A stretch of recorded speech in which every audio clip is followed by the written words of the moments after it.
ছাত্র জনতার আন্দোলনের পর ভারতে আশ্রয় নেওয়া সাবেক প্রধানমন্ত্রী শেখ হাসিনার ব্যক্তিগত বাসভবন, সুধা সদন সহ তার পরিবারের সদস্যদের জমি ও ফ্ল্যাট ক্রোকের আদেশ দিয়েছেন আদালত।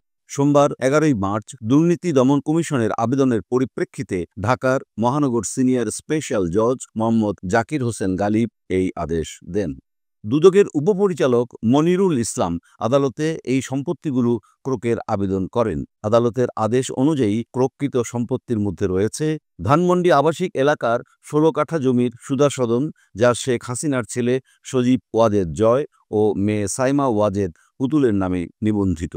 গুলশান আবাসিক এলাকায় টিউলিপ সিদ্দিকীর নামে 2436 বর্গফুটের একটি ফ্ল্যাট, শেখ রেহানার নামে গাজীপুরের কালিয়াকৈরে 10% জমি এবং সেগুন বাগিচায় একটি ফ্ল্যাট, রিদওয়ান মুজিব সিদ্দিকীর নামে গুলশানে 6টি ফ্ল্যাট। দুদকের আবেদনে উল্লেখ করা হয়েছে, শেখ হাসিনা ও তার পরিবারের সদস্যরা তাদের স্থাবর সম্পদ অন্যত্র হস্তান্তর বা বেহাত করার চেষ্টা করছেন। এমতাবস্থায় অভিযোগের সুষ্ঠু অনুসন্ধানের স্বার্থে অনুসন্ধান সম্পন্ন না হওয়া পর্যন্ত তারা যেন এই সম্পত্তিগুলোর মালিকানা পরিবর্তন বা স্থানান্তর করতে না পারেন, সেজন্য ক্রোক আদেশ দেওয়া আবশ্যক। উল্লেখ্য, আদালত শেখ হাসিনা ও তার পরিবারের সদস্যদের দেশ ত্যাগে নিষেধাজ্ঞা জারি করেছেন।